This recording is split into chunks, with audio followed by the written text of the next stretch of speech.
Halo guys, ini mau membuat sambungan kayu. Pertama dia gergaji, dan kayu yang satunya lagi,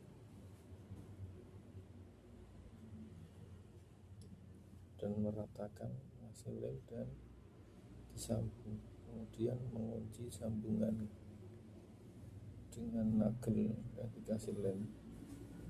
Selesai. Sudah selesai.